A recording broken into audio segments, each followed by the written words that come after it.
Salve minha galerinha mais ou menos nerd, sejam todos bem-vindos à nossa sala. E hoje é dia de revisão para a galera dos terceiros anos, lá da Escola Marta Gifone. É o nosso assunto sobre bacias hidrográficas e a gente vai começar falando aí sobre a maior bacia hidrográfica que existe no planeta, que é a Bacia Amazônica.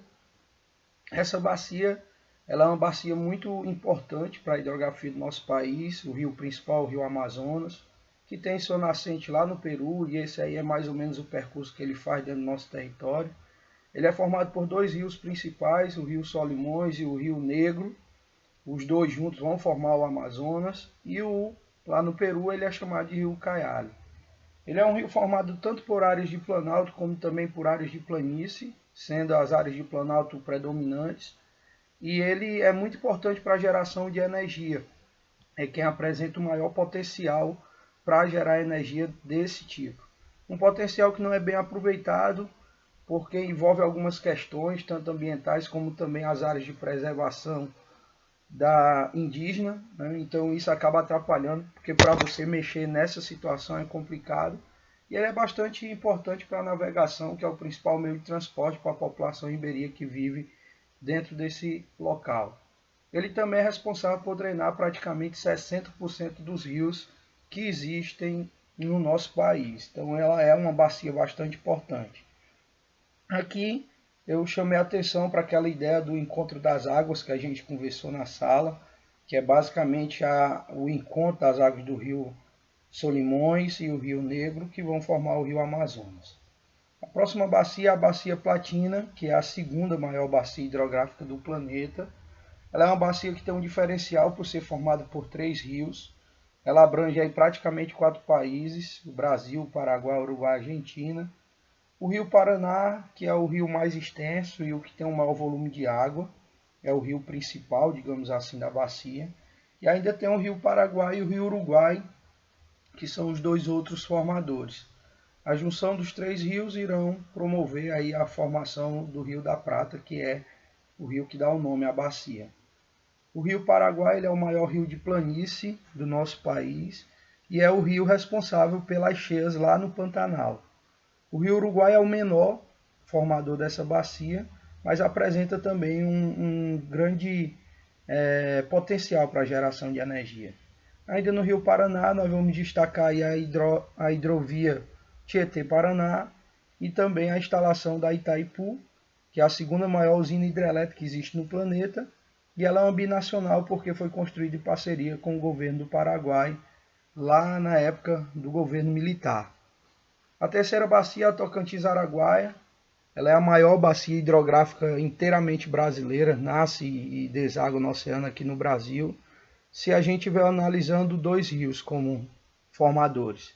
O rio Tocantins é o principal, e ela é uma bacia também muito rica em áreas de planalto, que vai favorecer a geração de energia. Essa energia ela tem uma importância porque ela abastece boa parte da região norte e também o complexo do Carajás, onde fica a Vale. Quem é responsável por essa geração de energia é a usina Tucuruí, que é a maior, e destaque também para a Ilha do Bananal, que é a maior ilha fluvial que existe no mundo. Por quarto e último, nós chegamos na Bacia São Franciscana. Essa também é a maior bacia hidrográfica inteiramente brasileira. Isso se a gente estiver levando em consideração apenas um rio como formador, que é o Rio São Francisco, que dá nome à bacia. Este rio nasce na Serra da Canastra, lá no Sudeste, e ele vai se locomovendo até o Nordeste, lá entre os estados de Alagoas e Sergipe. Ele tem uma importância por abastecer água nas regiões mais secas, o polígono das secas, que eu ia colocando ali, e também tem um bom aproveitamento para a geração de energia, assim também como para a navegação. E ainda se destaca por atender aí as duas grandes e importantes regiões do nosso país, e ainda sem falar bastante responsável pelos projetos de irrigação que existem à margem da bacia e do rio. Agora nós chegamos na parte de fatores climáticos, a gente vai estudar aqui um pouco, lembrar um pouco sobre. Vamos começar sobre a latitude, que é formada pelos paralelos. Eu disse para vocês que nós temos 5 paralelos principais: a linha do Equador, o Trópico de Câncer ao norte, o Trópico de Capricórnio ao sul, e ao sul o Círculo Polar Antártico e ao norte o Círculo Polar Ártico. Esses paralelos eles se fazem importantes porque são eles que delimitam as zonas climáticas. Essas aí a tropical, a temperada e nos extremos, tanto sul como norte, as zonas polares. A gente também tem que lembrar que quanto mais próximo do Equador, mais quente serão as temperaturas, menor será a latitude e menor será a pressão. Eu vou consertar para vocês.